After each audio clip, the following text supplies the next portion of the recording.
everybody, and welcome to Tales from the Fog. I'm your host, Casey, and with me, as always, is the amazing and wonderful Veronica. How are you doing? Hello! I'm so tired. You're tired? What are you tired from? It's not like we've been doing anything this weekend. Oh, man. The laundry pile is so big. So, look, we're being facetious. There was a really big thing that happened this past weekend, and you probably have heard about it if you're listening to this. Good old Midsummer Scream 2019, baby. Oh, yeah. So, and I want to hear about your experience, because we actually, it's funny because people don't really understand this, but me and you, we have very different Midsummer Scream experiences. We do.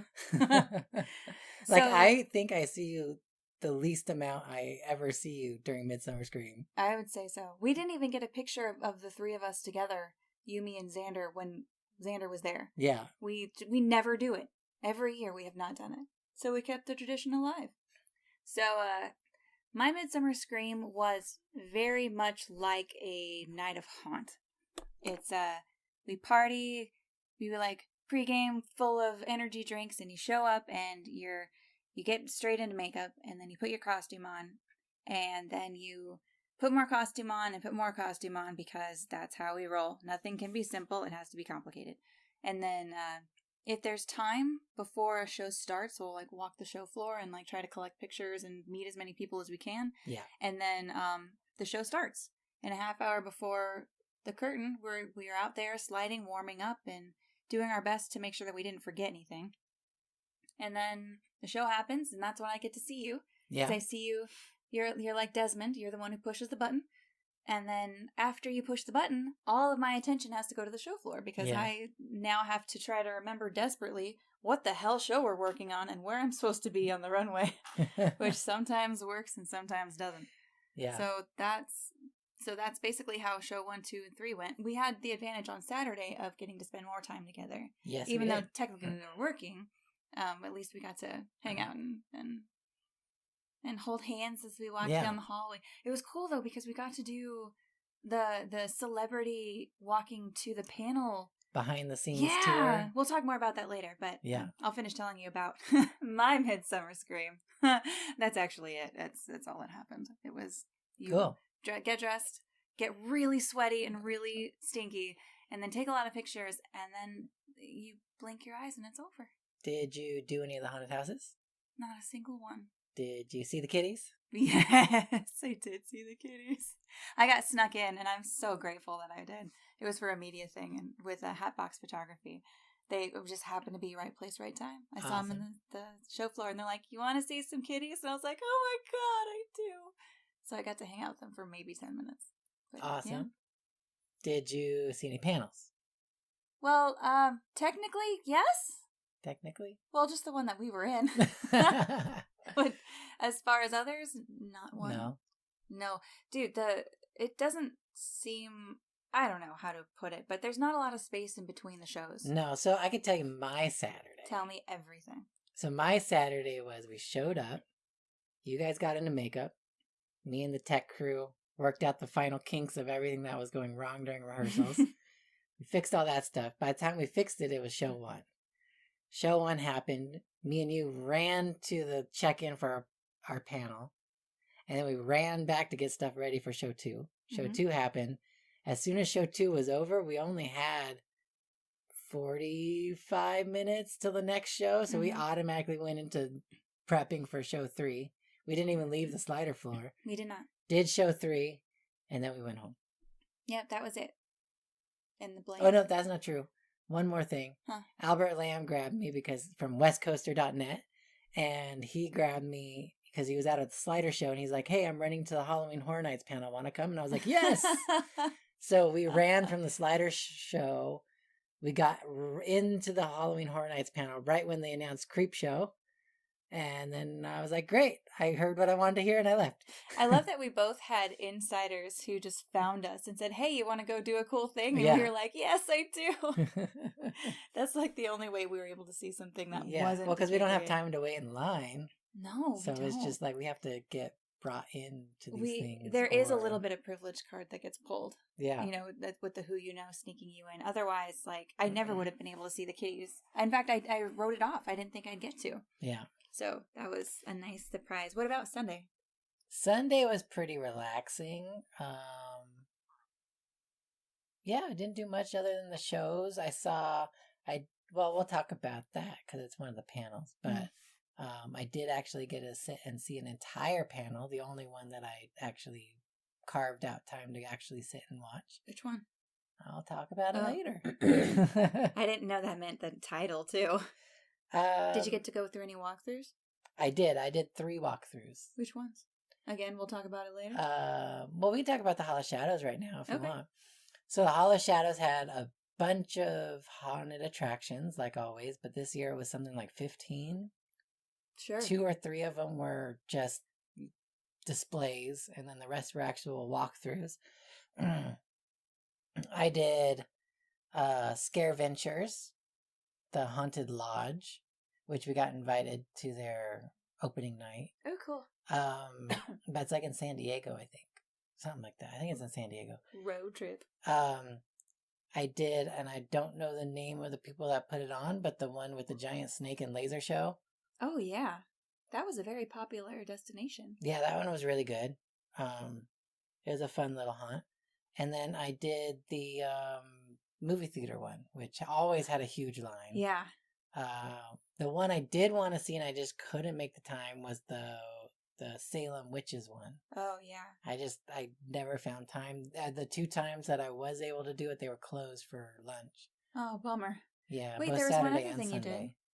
you did. You did the dark ride. Oh, that's right. Me and Xander rode the Monsters of Mayhem dark ride. Xander's first scary dark ride, I guess, if you could call it that. Circle of Doom. Jealous. Yeah, it was The a Circle of Doom. What a beautiful thing that was. It was pretty awesome. Mm-hmm. It was fun. I mean, yeah. I would love to go see their full-length one. Yeah. But yeah, overall, I mean, the Hall of Shadows was just packed. So busy and such good scaring opportunities. I usually don't plan on scaring anybody because usually if I'm in there, I'm beelining from one place to another place. But sometimes it's too good, and I would actually pull off into a corner, put on my gloves so that I could scare people. Yeah. You can slide. The only sliding allowed was on the show floor during a show by the Decayed Brigade. Nobody else allowed, bar none. But you could, scare, and that was fun, getting to weave through that crowd. But man, there were a lot of people in there. Yeah, it was always busy. Yeah. And then, of course, the Tiki Terror entrance, one of the most elaborate facades and entrances I've ever seen to anything. It was like more technical than some full venues are. Yeah, it's like they might as well have been walking into like the Indiana Jones adventure or something at Disneyland. It was that level of quality. Yeah, I agree with you. The attention to detail. Yeah. Every little thing had every little thing considered about it. Yeah, I mean, and the crazy thing is like the videos don't really do it justice. I did like a live Facebook video, so if you want to kind of see what it was like, but seeing it in person was just insane. And to know that they built all that in 4 months, Jesus, is in people's front yards. Yeah, in someone's front yard, they built all that stuff. Now they did say that they got part of it from somebody that was like another haunted attraction that was gonna like tear it out, but it wasn't built the way that they built it, so they still had to like kind of reconstruct it the way they wanted to, so there was still work to be done, but the actual structure underneath, I guess, was pre-built for them. Of the actual entrance? Like that big arch, the lava rock arch. Yeah. So, but they had to still carve all that and make it look like lava rock, but the structure underneath was pre-built. What's neat about it is that there's a lot of stuff they build ahead of time, but they have to still build it on site. Yeah. So they had to put all that lava rock together to make it look like one big piece, and they had to install the talking tiki and install the airplane and all of those animatronics and everything. Mm-hmm. It's so much more than just you build it off site and then reassemble it. Yeah. They had to build for the first time a bunch of stuff. Yep. The level of mastery of their craft is, I don't want to say it's underrated because I don't know what their perception is within the industry, but it is so great. Yeah. It's just, they're really good at what they do. And they really love what they do. And when you listen to the pod that we'll release, that's our actual podcast, you'll hear the passion for what they do in the way they talk about it. And it was crazy to me that I believe that we were the first panel that ever featured CalHauntS. Really? Yeah, as far as I can remember back through Scarely, I mean, they've done their classes, like teaching how to make tombstones and lanterns and all that kind of stuff. But I don't think anybody's ever done a panel, except for maybe the Epic Home Haunts panel, but I don't know if any of them were featured on it. And if they were, it was as like Rotten Apple or one of those places. But I don't know. I don't know if anybody's ever done a featured panel with just CalHauntS as CalHauntS. They have so much to offer, and they're so funny. Like they're so natural when they talk about this stuff. There's a relaxed confidence in talking about what they're talking about because they're not bullshitting. Yeah, this is genuine. You've been doing experience. It for 29 years. Oh my gosh, you know some stuff. Yeah, yeah, that was an absolute joy to do that. So that podcast is actually going to come out after this one, doing it out of order. But we wanted to make sure we got our Midsummer Scream wrap up out as soon as we could because we had so much fun. Yeah, we talk about this like when we have Rick on, and we talk about how he really absorbs it through like postpartum, through everything that's published and posted and talked about after it's over. And I kind of feel that. I feel like there is so much happening all at once, and us being like blessedly having this opportunity, but still kind of stuck in this little spot that a lot of the event doesn't get to happen for me until the weeks after it's happened. Yeah. And then we'll watch the videos and go, oh man, that was there. And get really sad. Well, it's like we were watching the Random Land video, and he was showing some of the different booths on the show floor. I was like, I walked the show floor at least 5 times, and I still saw booths in that video that I was like, I didn't even know they were there. I didn't know that one was there. Like, how did I miss that? Well, I walked it a grand total of 3/4 times. And I will tell you, I also didn't see that. There was so much that I missed, and I'm sad that I did. At the same time, maybe a little grateful because we didn't spend very much money. Yeah, that's true. And we easily could have. But it's a place where if you like stuff, if you like to collect stuff, it's a super great place to go. Yeah. And we do, like, we're not too big on, like, the hardcore collectibles, and we don't hang a lot of stuff on our walls, mostly because we just haven't. I'm sure we will once we have, like, a house. T-shirts? We do T-shirts. We do, like, really specific, cute, weird apparel. Like, I like those leggings that I got. Truly out of necessity, but I love them so much. The ones, like, the X-ray ones? The X-ray ones. Yeah, those are cool. And you could see that there's stuff that people have had on display that were so treasured. And when it got to the right person, and that person was able to make that purchase, it was like a match made in heaven. Yeah. Like, that's those kind of hand-stitched purses where people waited 2-3 hours in line to get one. Yeah, I felt hardcore FOMO when I saw that, because I would have dropped the money for one of those. Yeah. I've always wanted one. I didn't know where to get it. I thought it was like a Hot Topic thing. I didn't realize how special they were. Yeah. Until it was too late. They were all sold out. Well, it's the thing is, like, if you want to get them, the convention is the best place to get them. Mm-hmm. Because they do release them online. But they sell out in literally seconds. I believe it. So, like, when they have the release, you just have to sit there, apparently, and just refresh your screen and hope you get what you want, you know? There are certain items that were currency at the convention, and that was one of the things that was currency. Well, you know what somebody did that was ridiculously smart? What? And they placed their booth in the perfect spot. So they had those handmade pumpkin bags, right? Right. About 2 booths down on the opposite side was somebody who was making flats, like ballet flats, that that matched those purses. Belle got a pair of those. So they get their purse, and then they're walking away, and they're like, holy crap, I need those now because they match my purse. Oh. And so that booth was selling out of shoes. Oh, I believe it. Oh my God, those shoes were so smart. Cute. So smart. See, that's the kind of thing. Like, you get these one-of-a-kind items that if you're an items person, this is, like, it's Mecca. Yeah. So much fun stuff. I was going to tell you something and I forgot. Anyway, shall we do our obligatory piece by piece visit through the Wayback Machine to August 3rd and 4th of 2019? Well, shall we talk panels? We can do panels. All right. So, Halloween Horror Nights panel. Uh-huh. I already said they announced Creep Show. Yeah.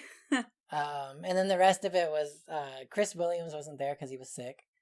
Oh. And Greg Nicotero apparently was going to be there, but also couldn't make it because he was the, director of Creep Show. And so he did like a little video hello. But for the most part, yeah, it was just John Murdy, and I think he just announced the thing right away, and then they just talked about a lot of the stuff that they do that inspire them for Halloween Horror Nights, like different mazes. So when they're thinking about that maze and they look for like stuff for inspiration, they kind of talked about what the inspirations were. That's kind of fun because then you get a little bit of insight. Yeah, for the Creep Show, they used like these vintage postcards as sort of inspiration for the art direction. I like which that. Which is pretty cool. I like that kind of vintagey. It reminds me a little bit of like a Christmas Story type 50s, 60s. Yeah. Neat. So they did talk about some other stuff like Holidays in Hell and all that stuff. And was that a scare zone last time? Yes, it was a scare zone. Now it's going to be a maze, and then they're going to have a scare zone outside of it called Christmas in Hell or something.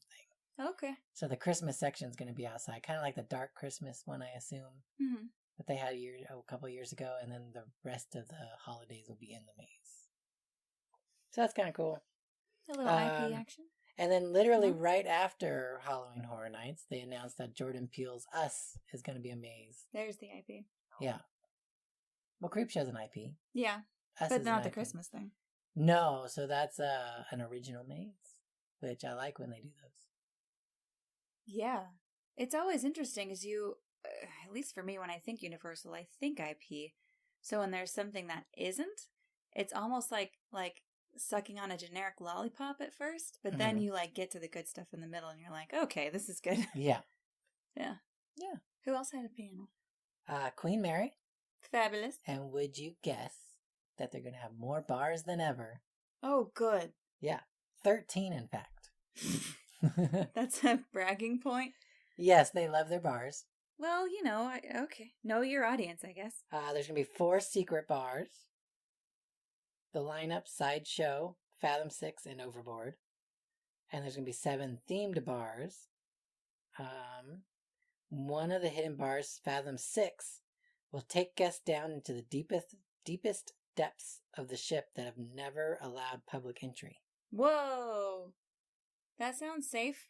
Yeah, it'll be fun. Booze and creepy old ship. Ah. Yeah. That's pretty cool, actually. Yeah. Entertainment will include fire performances. Yeah. Sideshow acts, aerial ring performances, and the return of the ever-popular Slider Olympics by the Dark Harbor Sliders. They called it the Slider Olympics? Yeah. Why? That's what it says. Okay. I'm just going off of what they say. Okay, so this isn't what Queen Mary said. This is what whoever wrote the article said. No, that's probably what they said on the Queen Mary thing. Okay, we'll discuss that later. Yeah. Carry on. So anyway, returning mazes for Queen Mary. Feast is going to return. Oh, yeah. With I hope they bring back the crawling through the oven thing, because that was way that better. was 2 years ago, not last year, right? That was they great. got rid of the crawling part. And they moved it, and that feature wasn't there anymore. Circus is coming back, which I think is way overplayed and needs to go away, but whatever. Oh, I liked it. It's been there for so long. I know, but I'm simple. I just need some spooky clowns, and I'm happy. Intrepidka is coming back, which is the train one. I like that one. That one's fun. Mm-hmm. That's a newer maze. B340 is coming back. Okay. Lullaby is coming back. And this year, they announced that they are actually, since they can't let you go by the real pool anymore. Right. For various reasons. They are going to recreate the pool. And you're actually going to walk down into it. Oh, neat. So that sounds really cool. I'm going to guess that's an off-boat thing? No, I think it's going to be on the boat. They're going to recreate the pool on the boat? I assume so, because that maze has always been on the boat. Okay. So maybe they're going to use like a portion of like a ballroom or something for it. Sure. Who knows? That build sounds fun. Yeah. And then they announced a new maze. So one of our favorites is gone. Is that the one with the boat and the water spit? Yep. Oh. That one's gone. And instead, it's being replaced with Rogue. Rogue. Yep.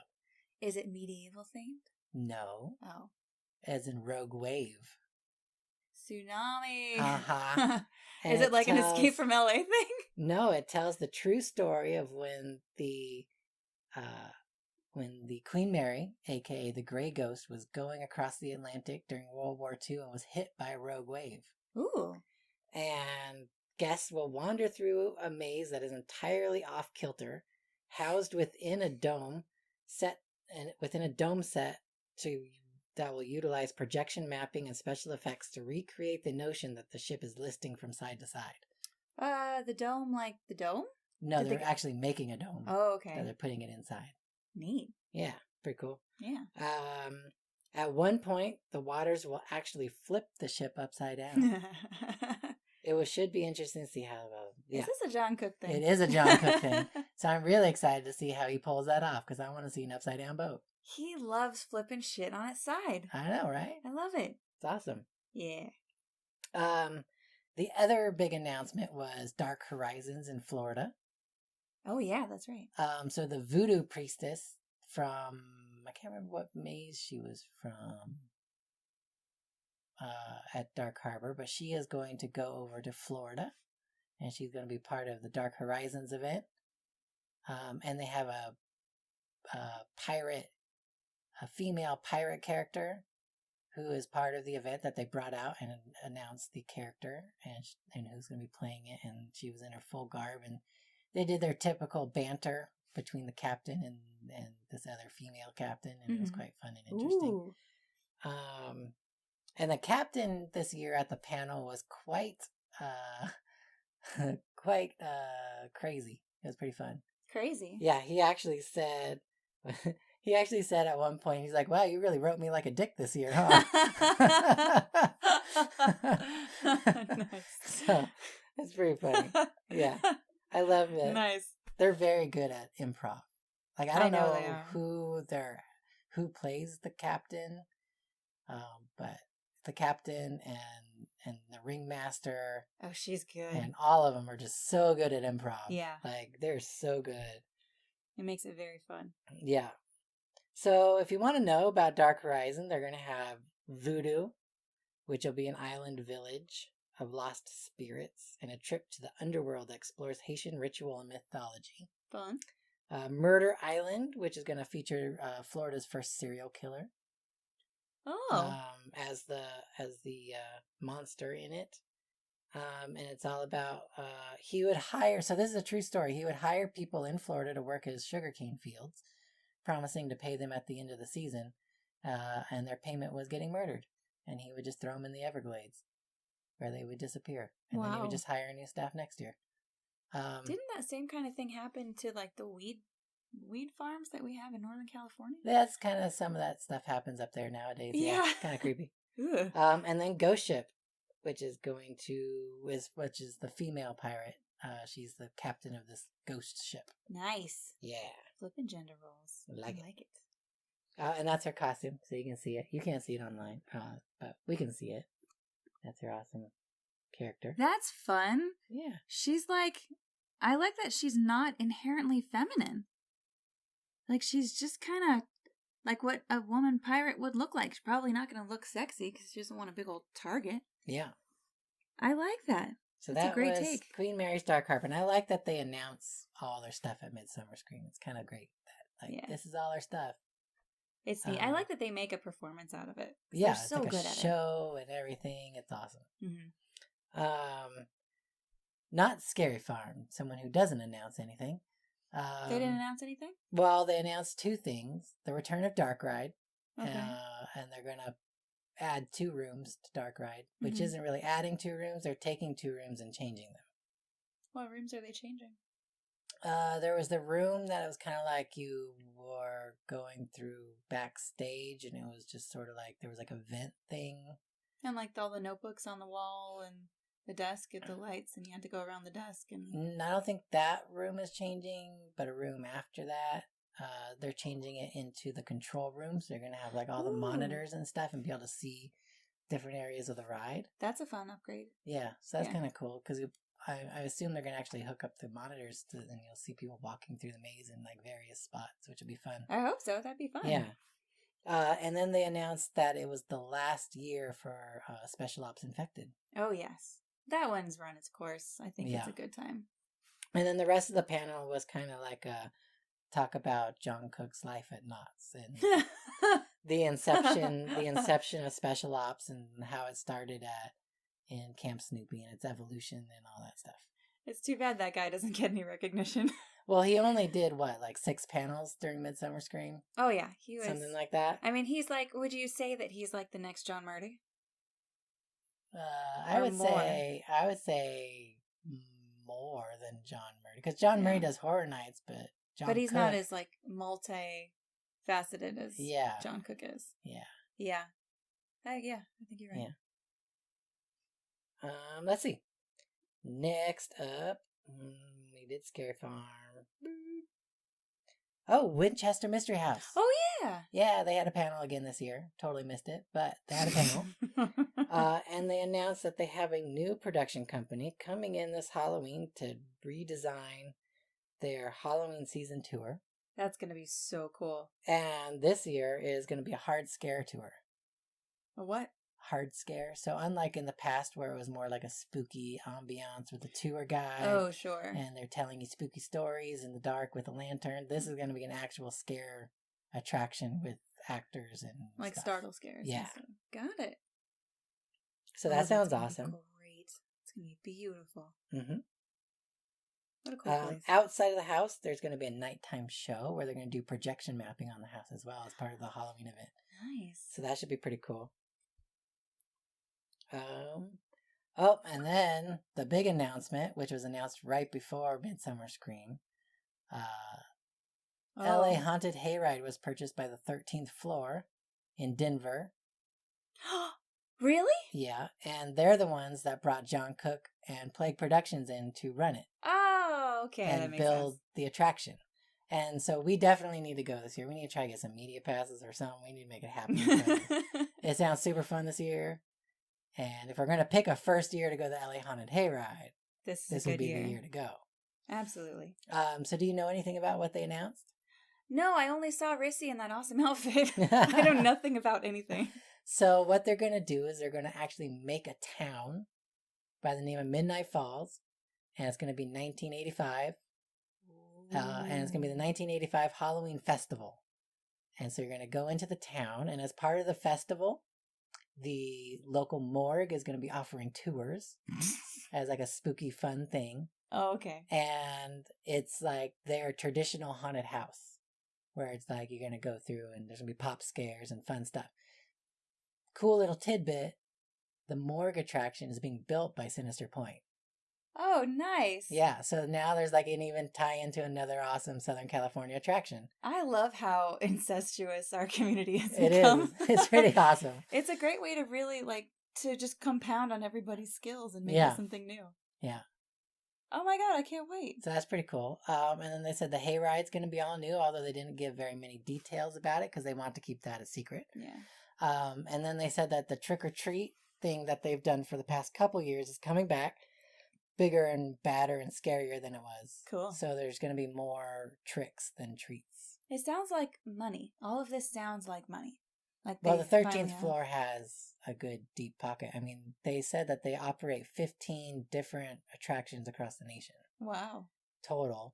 A lot of them are standalone, but they have a few that they call scream parks, which is what LA Haunted Hayride would be classified as, like multiple attractions in one location. Right. Like more of a destination. Yeah. Got it. So yeah, sounds pretty awesome. Indeed. And I'm excited. I mean, if the facade that they had at Midsummer Scream is any sign of what the overall theme and level of theme is going to be, that's going to be good. Well, if John Cook and his team have anything to do with it, then it will look just as awesome. Yes. They did the Tales from the Crypt, 30 years. It was supposed to be pretty awesome. Not a whole lot to talk about there because we didn't see it. No, but it would have been cool to sit in on that panel and hear from those people. Yeah, definitely. Yeah. The other one, which I've never even seen the Netflix show, but it was The Curious Creators of Christine McConnell's show. I don't know what that is. She's like this Instagram star that got a Netflix show, and she's kind of like a dark comedy kind of a thing, but she's very Halloween-y. Yeah, I don't know. We should check her show out. It's supposed to be pretty cool. Yeah, it sounds up our alley. Mm-hmm.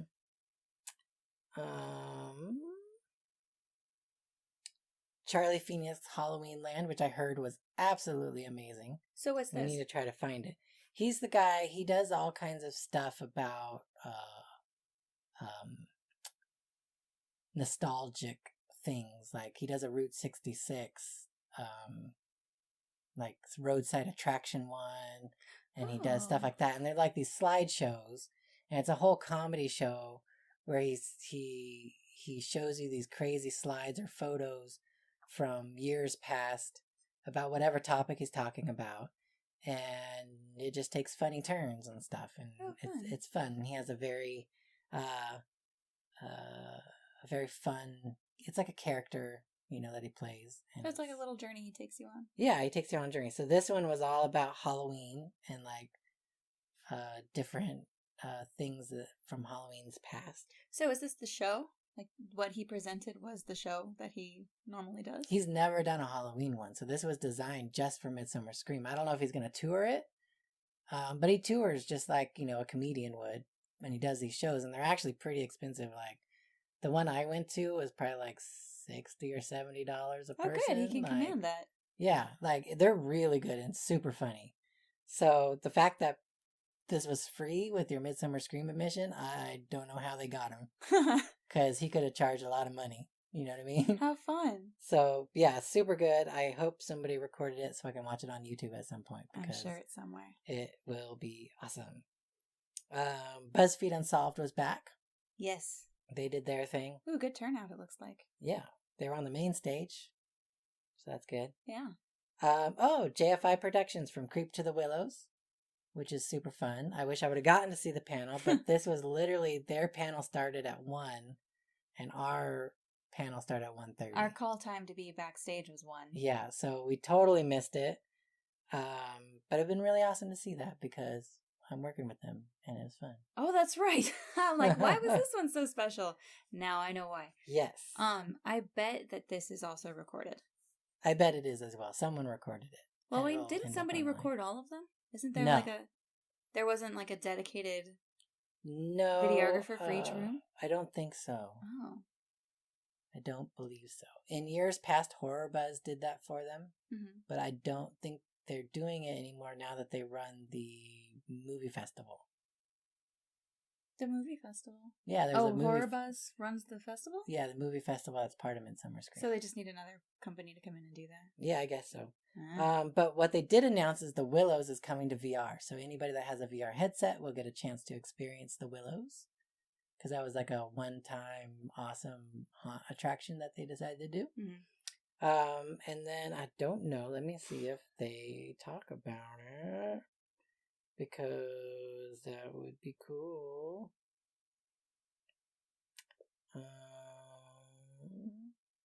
You know what? It doesn't say they talked about it. So I don't know if I can talk about it. Well, they show a lady in VR on... Well, that's the Willows. I'm talking about what's happening this year. Oh, you may not want to say anything. Yeah. So anyway, yeah, that happened. That happened. Willows, awesome. Uh-huh. Awesome people. If you get a chance, you should always go see one of their productions because they're super cool. They are really cool. Very nice, genuine people. Oh, look, Tales from the Fog podcast. So oh my God. Be a Hunter featuring CalHauntS. No way, that's us? Yeah. Wow. Look at us. I think we may have had one of the bigger panels of people. We had 7, 1, 2, 3, 4, 5, 6 people, plus me and you, so 8 people total. We didn't have enough mics. No, we didn't. And you can tell when you hear the playback, you're going to hear like someone talking about something, forgetting that they're on a recorded panel. And like, it'll be like super quiet. And then all of a sudden you hear them talking. So yeah, it's going to get a little weird.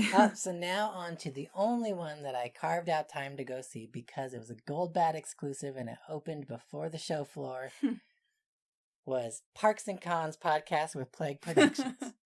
Also, we wanted to go see our friends. Yeah. Well, so I didn't get to go because I was in makeup. So it was like all their friends in one room talking about spooky stuff. I was like, I can't, super appropriate. Not see that. Mm-hmm. So getting to see Sean and Carmel do their first live. That was their first one too? Yeah, they don't usually interview people. Oh, yeah. Because they just do like, I guess all their podcasts are kind of live because they record them at the event as they go along. But yeah, they don't usually ever interview anybody. So yeah, it was like their first kind of interview, sit down, interview somebody. Like with an audience. Yeah. So which does cool. Weird things up a bit. Knowing that all these people are watching you is like when you record, you do have the ability to do a second take if you really need to. But doing it live, like, completely eliminates that option. Yeah. It's creepy. So I mean, it's fun, but yeah. Seeing John and Ted talk about their spooky stuff. So what did they talk about?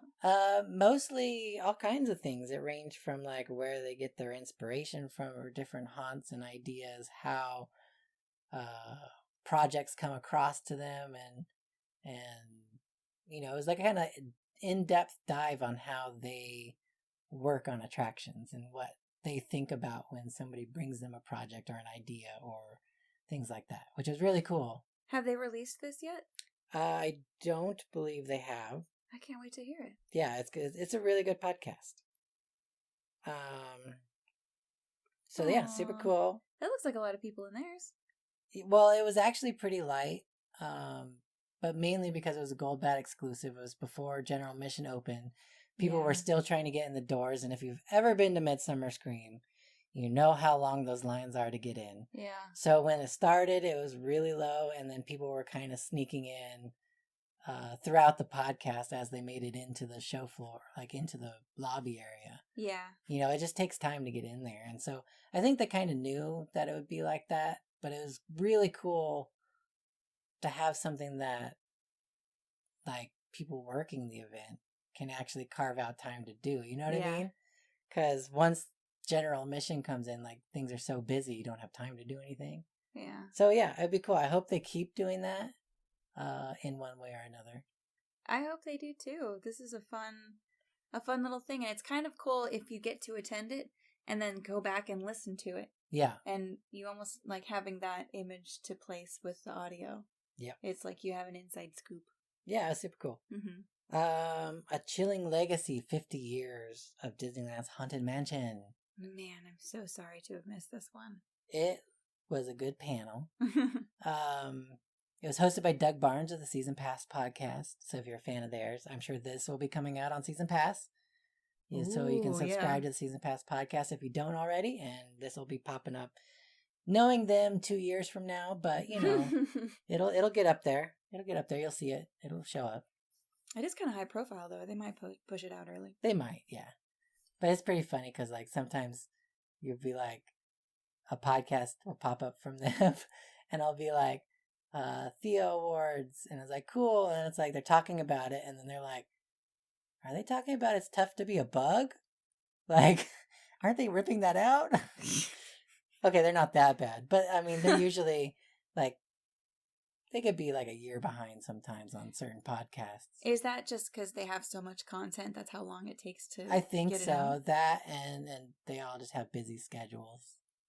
You know? I mean, we can relate to that, but we don't have a backlog.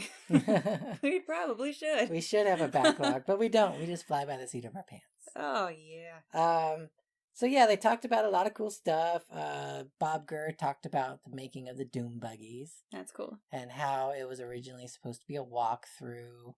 And one thing I didn't know about the walkthrough was at the end, you were actually going to have to find your way out. And each There were actually 2 walkthroughs in order to meet capacity, and each walkthrough had 2 exits.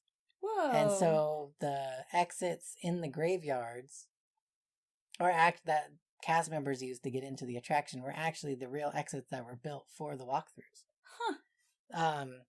So that's kind of cool. Wow. Yeah, I never knew that. So that was neat. That's interesting. That when you said, I didn't know that, Mr. Disney lore didn't know that. Yeah, well, I mean, I would expect me not to know that. There's lots of rumors and stuff about Haunted Mansion and pirates and stuff. You never know what's really true and what's not. Okay. You know? Sure. So that was cool. Trying to think of what else they talked about. They talked about all kinds of fun things. Funny thing is we were talking to Rick about this, and he was saying how awesome it was to find what's her name? The lady that made the wallpaper. Yeah. Let's see, do they have their names listed? There's a picture of her. Tanya Norris. And how she's never really been interviewed, and she was the interior decorator for all of New Orleans Square, which is awesome. And then it was literally Sunday, I think, and we were at dinner, or Saturday, and we were at dinner. And I remember I was like, wait a minute, I have a connection to the Haunted Mansion, and I never told Rick this, but my aunt and my uncle owned a company, and they were hired. They did coding and they built custom circuit boards and stuff. And they got the contract when they were redoing the Haunted Mansion. God, this is probably 20 years ago, maybe 25 years ago. They did a big refurbishment on both the one in Disneyland and Disney World. And they didn't like the way that the candles flickered because they thought it wasn't random enough. It was you could see a pattern in it. And so they hired them, and they had to figure out how to write code and make a circuit board that would run all the candles so that they flickered completely randomly, and there was no pattern to it. And so that was my family's contribution to the Haunted Mansion. That's no small contribution. Yeah. So if you go in there and you check out those candles, that was my family's contribution. Congratulations. So there you go. That's fun. Cool.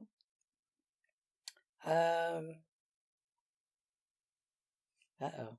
Did we run out of things? I think we ran out of panels. I think we ran out of panels. Wow. So did we say where we got all this information from? So basically, since I watched a lot of these panels on YouTube, but as a reminder of all the things that happened, westcoaster.net does amazing coverage, and I do not know how Albert literally sees everything at Midsummer Scream, but somehow he literally sees everything at Midsummer Scream. And has time to stop and take a picture with you and say hi. Yeah. And ask you how you're doing. He saw all 3 of our shows.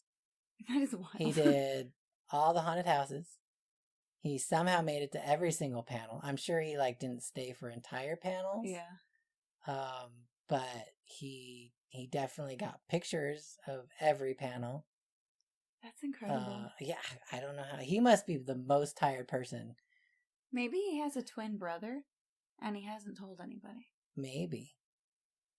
There's could be. 2 of them. It's Albert and Bert. Albert and Norbert. Norbert's nice. So much content. That's a lot of work. And it's so beautifully written and so beautifully laid out. And this year, Midsummer Scream was awesome because it was so big that it never felt crowded like last year. Yeah. Last year, you'd walk the show floor, and there were spots where I couldn't even move because it's so packed. Mm-hmm. And this year, it very comfortably fit everybody in there. Yeah. And I think it was perfect for the size that they had and the amount of people, which was great. The only time where it felt crowded, the same as last year, was going up and down the escalator. That's when it felt like it was a happening place, and there's a lot of people trying to get in and out. But aside from that, once you got into the show floor, it felt less crowded, but it didn't feel less busy. Mm-hmm. It just felt like we had more room to play. Yeah. Which we did. But there are times where it felt very crowded. There's just Hall of Shadows mostly, like trying to negotiate getting to the runway from anywhere. Yeah. It just seemed like you were swimming through a sea of people. And then if there was like a photo opportunity on the show floor or something was happening or like a celebrity just popped up or something, then like it felt very crowded. But it wasn't unmanageable. At any point, you could like take a couple of steps and kind of pull yourself out of the flow. Yeah. And just breathe for a minute. Yeah, and I just love like how organized it is, how put together everything is. I mean, there's people that we know that have been going to Comic-Con for years, since like the 90s. Mm-hmm. And even they say like Midsummer Scream is better organized and and better structured than even Comic-Con, which has been doing it forever. Yeah. You know, so hats off to Rick West and the team for making the most badass Comic-Con of Halloween ever. It is absolutely the Comic-Con of Halloween. I know we touched on that before, but it really has everything from like the silly purchases and the small ticket items to the gigantic appearances and the gigantic purchases and the exclusives and the entertainment. I mean, it covers everything. Yeah. Everything you can hope for. And there is no way in hell without a time machine that you could see everything. Nope. And that's by design, you bastards. I know. But well, it was pretty funny because one of our new guys on the team, on Sunday night after show 3, he was in the bathroom taking off his makeup and stuff, and I was in there, and he's like, man, I'm so tired. And then and somebody was like, he's like, yeah, but he's like, I think this con should be like 4 days long because there's not enough time to do everything. And John was like, man, I don't know if I could do 4 days. And I'm like, well, you're going to find out because we're going to be in Bishop for 4 days. Oh, freaking letting that cat out of the bag, are we? Heck yeah, might as well. Oh, shit. It's official. We're on the website now, so the cat's out of the bag. Okay, well, kids, apparently we have an announcement to make. You can go to trycountyfair.com and make your plans to go up to Bishop Labor Day weekend because the Decayed Brigade is descending on the county fair. They do not know what's coming. They gave us an entire exhibit hall. Yep, one gigantic building that we can do anything we want in it. Yeah, so, I mean, it's not going to be anything like, it's not going to be like HauntX. It's not going to be like Midsummer, dear God. It's just going to be an opportunity for us to invite some friends and basically put on a show whenever we want, however we want. Yeah. And, get to invite others to come play with us. And get this, guys. The lady who runs the fair literally said that at night, if we wanted to, we could go anywhere in the fair we want and scare people. No, she didn't. That's a false interpretation of what she said. I take it that way. We can go anywhere in the fair to promote the exhibit hall. However, the scaring has to be limited to the exhibit hall. I don't believe that's what she said because I was in Bishop when I talked to her. Well, she rephrased it to make more sense and not be insane. Well, I refused. I reject your reality. And I substitute my own. Dear God, you are a walking liability. Anyway, I've got a lot of vendors who have said that they're going to be there. We're not going to announce any of those yet until we get everything finalized, but we're going to have friends there with us. We're going to have shows, clinics, cute stuff to buy, just a fun atmosphere to hang out in. So if traveling 7 hours to be somewhere new and different for Labor Day weekend is up your alley, then come see us. It'll be great. Yeah. But Decayed Brigade is going on tour again. Yep. It's going to be a good time. That was a fun segue that you did. Thank you. Letting that cat out of the bag there. I know. That's good, right? That was pretty great. Did you plan that? No. Well done. But every year at Midsummer Scream, like right after Midsummer Scream, we get some really weird projects that come up, we'll call them. And this year, I think the one that we got probably takes the cake for the most random. We're not going to say what it is because who knows if it's actually going to happen. I don't think it's going to happen. But I'm going on record. Talk about insanely random. But if it does happen, we are for sure going to talk about it. Well, if we're allowed to, and it, there's a lot of ifs. Yeah. There. So we are cruising into the Halloween season. I feel like Midsummer Scream is the jumping off point Yeah, it's really like the kickoff of the Halloween season. It's So- when people are starting to build their mazes now. Mhm. Things are really kicking off.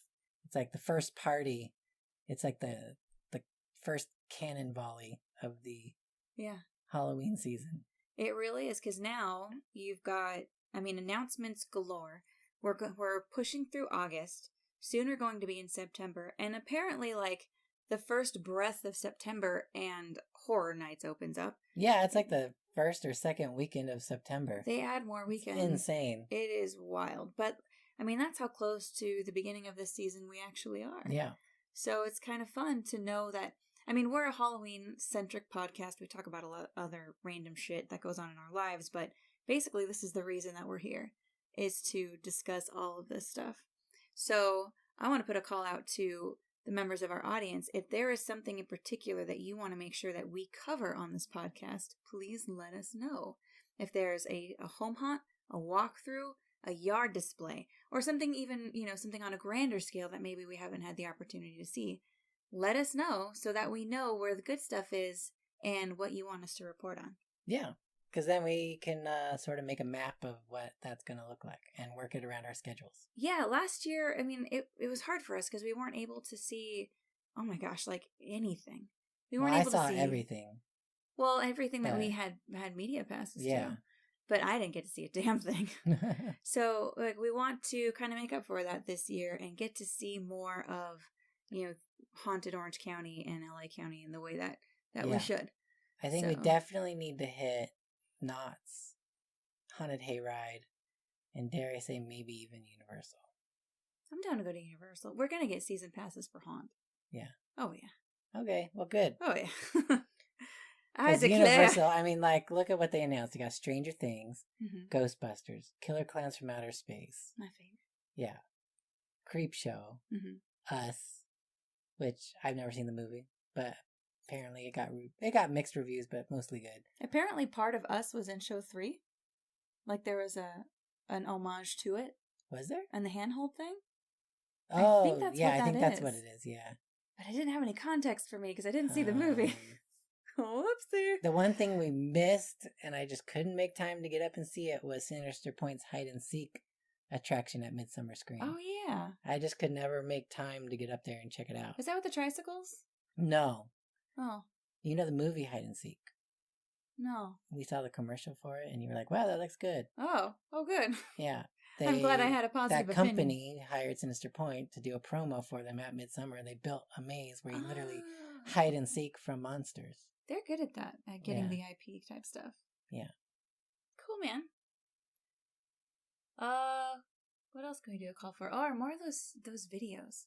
If you have any scary ghost or Bigfoot or Loch Ness Monster or Ponderay Patty or what's Were you making shit up now? No, Ponderay Patty's the lake monster in Lake Ponderay in Idaho. Oh.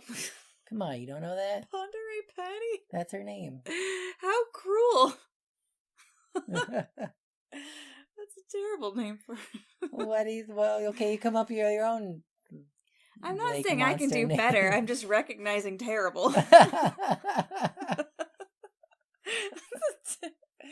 Poor Patty.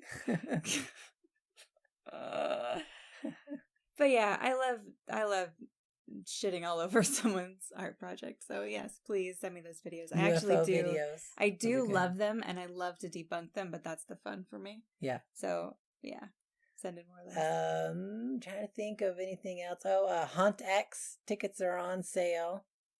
So it's coming back to the Pomona Fairgrounds in February. So go to check that out. Trying to think of anything else that's going on. It's Southern California. You throw a stone and you're going to see some haunt being built or some podcast being recorded or something. There's a thing going on in Riverside. It's like a Halloween. It's like literally a Halloween Comic-Con. DarksideInRiverside.com. DarksideInRiverside.com. Look at you with the note. Dude, my friend from work told me about this. Yes. He's like, have you heard about it? You need to go. Apparently there's going to be a haunted attraction as part of it. Actually, I wanted to reach out to them to see if Decayed Brigade could perform. Well, I don't know about performing, but maybe me and you can get media passes. Oh, or something we're totally gonna go. But it's August. Jesus, it's October 18th through 20th, and it's in Riverside. Darksideinriverside.com. There you go, dude. Yeah, this sounds really fun. Yeah, it looked fun. That's neat because it's a local thing. See, and then Bishop's coming up. What about the has the other thing in Riverside been announced? What other thing? The one that you guys are doing on Hunters Night. Oh, I don't know if we can talk about that yet. I don't know if we can talk about that yet. Okay, we'll put that on hold. Put that one on hold. But we do have something coming up in Riverside in October-ish. Late September, October-ish. I think it's early October. Early October-ish. It's an opportunity to see the Decayed Brigade do stupid shit in public. It'll be fun. Yeah. I think that's it. It's getting busy. Oh my gosh, so many things. So yeah, we'll post more as we see things, find out things, do things, all the things. Yeah. I just want to thank Rick West, David Markland, Gary Baker for our awesome lights and stuff at the Hall of Shadows. They really took care of us. Yeah, if you guys don't know Gary Baker, he helps run Ghost Train, but he also has his own AV company, and he provides all the tech for Midsummer Scream. So the entire main stage was built by his crew. The towers with the lights for the Decayed Brigade are from his crew, with a little added spice from us and our good friend David Woods. Yeah, but access to the board and access to the towers and all of that. So like our audio, our lighting, our light boards, like all that stuff comes from Gary and his company, which is totally awesome of them to provide that for us. Yeah, they do a whole lot for because us. Our show wouldn't nearly be as awesome as it is without him and his team. Directly reported from several audience members. Yeah. And we're like, wow, the lights really make the show. It's like, oh, thanks. Yeah, it does. It does, though. I mean, it just adds true. so much production value to it. It really does. You know, from the days when we were on the show floor sliding between vendors. When the lights are on. To what we got now is, so much cooler. It's come such a long way. Yeah. But it's because of them. They really invested in us that first year in the Hall of Shadows. Yeah. Hoping that we would pull through. So I hope that we pulled through for them in the way that they pulled through for us. Yeah. So it's super cool. And it's just really cool to get to do a live podcast and do a panel and talk to the CalHauntS people. And that was all Rick West and his team. We had another panel that fell through. But I'm not going to talk about it because Rick will be mad if it does end up happening next year. So we can't tell you about it. But it was really awesome. Huge thank you to CalHauntS for not only providing the decades of talent and experience to us in our ragtag little podcast, but for the huge numbers of support in the room. Yeah. Of everyone being there and laughing at those inside jokes and being, just being so open and welcoming and so willing to give you that smile that you needed to keep the show rolling. Mm-hmm. Like this group, you can tell they're accustomed to supporting each other. Yeah, and I really do. I wish we could add everybody from CalHauntS on the panel, but that's like 30 people. It would have been really hard. No room for everybody up there. But they were there, and Jason was able to go through and hand the mic to everybody, at least get a roll call going for the people who were there. And then we had a lot of people who were not affiliated with CalHauntS who came too. So thank you to everyone who was there in person for our panel. Thank you to each and every one of you who saw the Decayed Brigade shows and supported us and bought a comic book and bought apparel and took photos with us. I mean, it's been a big thank you to all the Tales from the Fog fans that came up and say hi to us. Throughout Midsummer Scream. It was super cool to see a bunch of fans that were out there. And thank you to the executive team members on the Decayed Brigade for pulling through and making so much stuff happen that a lot of people don't even recognize or realize, but they would recognize and realize if it wasn't there. Yeah. So we're just so grateful coming out of this experience. There's a lot to reflect on and a lot to look forward to, and still so much to unpack and watch through other people's eyes and read and see on Pinterest and Instagram. And it's still kind of a wash of like, oh my God, it's happened already. It's over. I know. It's so crazy. It's just so fast. But you know what we have to look forward to? What's that? Midsummer Scream 2020. That's right. And they already announced the dates. It's August 1st and 2nd at the Long Beach Convention Center once again. Tickets on sale probably in a couple months. Yeah, tomorrow. Tickets on sale tomorrow. No. Probably. Yeah, they usually go on sale, what, like January-ish? Oh, I don't know. I don't know because I've never had to do that part. Like waiting in that line. Well, I always post it. I know, but I don't read anything you...